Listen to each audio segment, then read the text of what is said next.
you take your drawing of the crowd of people, and you're going to be using the iPad to photograph that drawing. Doesn't matter whether you've already added the faces or not, but it does matter that you've outlined it with a Sharpie marker, and that'll give you the crispest black and white image possible. At this point, you need to go to your apps, and the app that you are going to select is called Perfect Photo. It's got an icon of a butterfly on it. So you take the app, Perfect Photo, you're going to click on that, and then you are going to go to the bottom left-hand corner where it says Load Photo, press that button. That'll pull up your camera roll, and you're going to select the picture of the crowd of people. At this point, you want to use the gamma button. If the gamma button is all the way to the left, you have a lot of gray in the picture. You want to slide it to the right until all the gray disappears, but your lines don't disappear. And at that point, you need to go to the contrast, brightness and contrast button. You want to get the maximum contrast possible so the background is white and the lines are crisp and black, but you don't want to slide it so far that you lose some of the detail. At that point, you're going to save it to the camera roll photo album. Okay? So once you've saved it to your photo album, you now need to go to the app Sketchbook Pro. It's got the big S on it. Once you've opened Sketchbook Pro, go to the bottom left-hand corner, hit the plus sign. This will open up a new file. You want to pick the one with 18 layers because you're going to be using a lot of layers for this tutorial. Go to the upper right-hand corner where you see the layers. It looks like layers of paper. You're going to open up a layer, hit the plus sign with a flower on it. That will open up your photo library. You're now going to find your picture. Now you hit the three dots and you pick transform. You're now going to take your two fingers and you're going to free transform it until it fits the size of the page, and then you're going to hit done. At this point, you're going to need to erase the background, so you're going to add another layer. That layer is going to be completely black.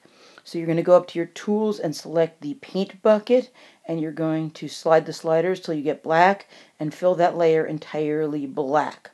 Now that you've done that, you need to take that layer and slide it down so it's in back of the layer of your people. Now when you erase, you're going to be erasing and the black will be revealed. And that way you'll know where you've erased. So go back to your tools, pick the eraser, go to radius and put it at the widest radius possible so you can now erase the bulk of your background quickly. So now you're going to start erasing the bulk of your background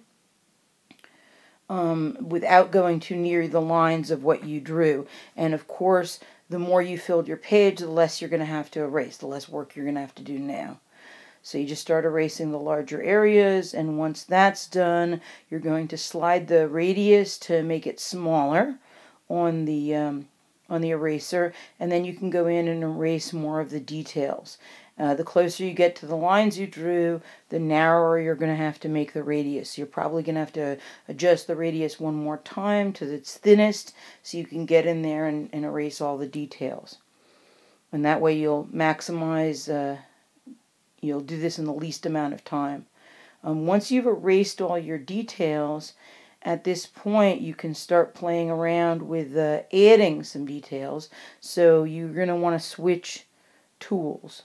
You may want to add another layer when you add details in. So I'm picking a new layer. I'm going to my pencil tool and I'm making it to have the skinniest radius possible to match my pencil lines. And now I can go in and start adding faces. I can start adding color, and I'm actually doing this in a different layer than my original drawing. So if I mess up, I can just delete the layer and I haven't messed up my original drawing. So here I am adding a face. I'm drawing a circle, and then I'm using the paint bucket fill to add color to the faces, just by tracing the shape of the face and then paint bucket filling the circle. You can just keep on adding different layers and adding more detail, and then you can merge those layers later. I'm actually going to go into my camera roll now, and in a new layer I'm going to get a picture of Finn the Human from Adventure Time that was in my camera roll, and I'm going to hit transform, and I'm going to place him into my creative people. I can then hit the little plus sign, the double plus sign, to duplicate that layer. I can hit transform and I can change the size. I can duplicate Jake. I can slide him back so that he's in a back layer and make him peeking out from behind the creative people. I can do that because he is a PNG, a portable network graphic. If you go to Google and you just put in any image you're looking for and put the words PNG afterwards, you'll get these portable network graphics. And the nice thing about them is that they don't have backgrounds. So you can put them into your Sketchbook Pro pictures and you don't have to worry about erasing the background. You can just transform them, adjust the size, and they'll fit right in. The other thing is you can take the layers that you've already done, like your picture of your creative people, and by hitting the double plus sign, you can duplicate that layer, and then by hitting the transform option at the top, you can take that layer and you can flip it so it's a mirror image of the original layer. Now here's the transform button. It's just the arrows.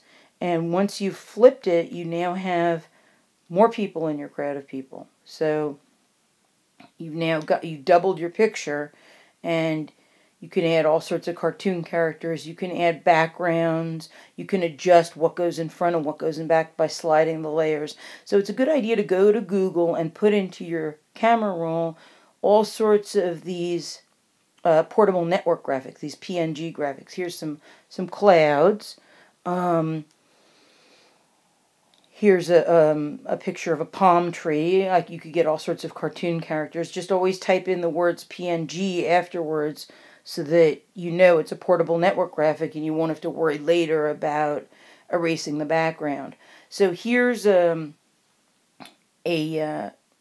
picture that I did using this creative people, flipping it, duplicating it, transforming it, making it smaller, making the layers that are smaller in back of the layers that are larger so they look like they're overlapping, so it looks like a very deep crowd of people. I put in a sky for a background. I use the paint bucket fill option to color the people. I slid the slider for the opacity to make the people in the background look more transparent. I found a portable network graphic of some birds, and I added those in, some palm trees, a sky. So you're taking your own drawing and you're adding to it and transforming it and really making something entirely new using the app on the iPad Sketchbook Pro.